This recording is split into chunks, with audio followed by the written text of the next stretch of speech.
Good morning everyone, সবাই কেমন আছো? আশা করি সবাই ভালো আছে। আজকে হচ্ছে মানডে ব্লগ। মানডে সকালবেলা সোনামা এখানে উঠে স্নান টান করে গায়ে চাদর দিয়ে বসে আছে, কারণ একটু শীত শীত পাচ্ছে, স্বাভাবিক বৃষ্টির ওয়েদার। আর কীরকম এক দৃষ্টিতে তাকিয়ে আছে, কী দেখছে আমি জানি না। খাচ্ছে শিঙি মাছের ঝোল দিয়ে একটু ভাত, না এমনি কোনো শরীর খারাপের জন্য, এমনি একটু জ্যান্ত মাছের ঝোল দিয়ে ভাত খাচ্ছে। আর শিঙি মাছের ঝোল খাওয়া খুবই ভালো, বিশেষ করে এই স্টকটা তো খুবই উপকারী বাচ্চাদের জন্য। তো মাঝে মাঝে আমি ওকে এনে ওকে করে দিই, ও সেটা খেয়ে স্কুলে যায়। আর এদিকে দেখো রেডি হয়ে গেছে, আজকে শ্রাবণের শেষ সোমবার, তো আমিও বেরোবো। এদিকে দেখো কি প্রিটি লাগছে, নতুন চশমাটা কেমন হয়েছে সবাই একটু জানিও। মেয়েকে স্কুলে দিয়ে এলাম, আর এই দেখো কি বৃষ্টি, দেখেছো?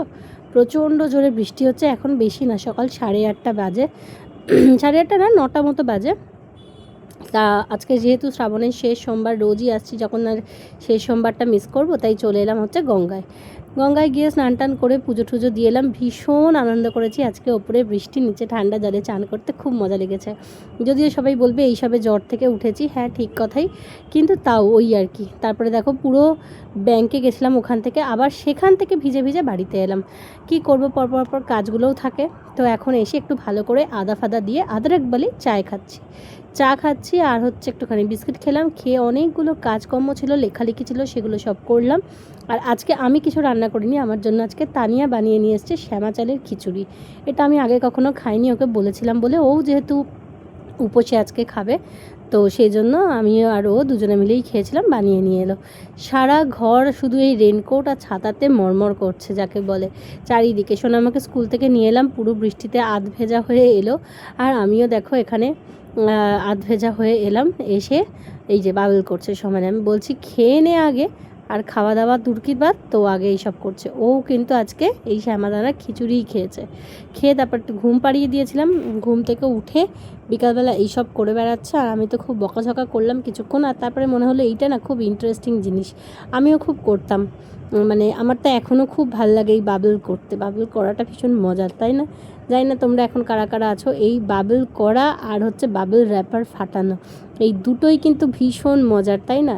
ছেলেবেলাটুকুই তো ছেলেবেলাতে, ব্যাস সময় কখন যে বড় করে দেবে, কত দায়িত্ব দিয়ে দেবে ঘাড়ে, কত কিছু দিয়ে দেবে তার কোনো ঠিক নেই। আর এই সময়টা যেন খুব নিমেষেই চলে যায়। তারপরে পড়তে বসিয়েছিলাম। সোনামার এখন প্রচুর ক্লাস টেস্ট, সারপ্রাইজ টেস্ট এসব চলছে স্কুলে। তারপরে 2 দিন পর তো হাফ ইয়ারলি, আর আমার মাথা ব্যথা বেড়েই চলেছে। আমার ঠোঁটটা দেখে বুঝতেই পারছো যে ঠোঁটে ইনফেকশানটা আবার হয়েছে, তবে এটা সেরে গিয়ে এই অবস্থায় এসে দাঁড়িয়েছে। একটু আলু ভাজা করছি, আর করছি পরোটা, কারণ আজকে আমার একটু পরোটা আলু ভাজা খেতে ইচ্ছে যাচ্ছে। ওকে একটা কাজ করতে দিয়ে এসেছিলাম, ও পেছনে চলে এসছে।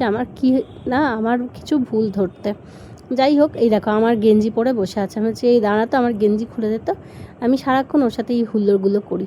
আর এইটুকুই তো আছে বলো, আমাদের বন্ধুত্ব মা মেয়ের সব থেকে ভালো। আর দেখো বন্ধু হয়ে যতটা থাকতে পারবো ততটাই ভালো। এই এসে আমাকে ধাক্কা মারছে, আমার সাথে মারামারি করছে, সারা দিন এরকম হুজ্জুতি করে যতক্ষণ বাড়িতে থাকে। তারপরে একটু পরোটা আর আলু ভাজা খাচ্ছি আমি, আমার জন্য বানিয়েছি। আর সোনামা ওদিকে খাচ্ছে একটু চিকেন আর পরোটা।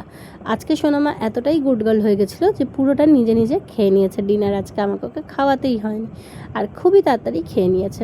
ভালো হয়ে থাকলে ওর মতো ভালো সত্যিই মেয়ে হয় না। সবাই ভালো থেকে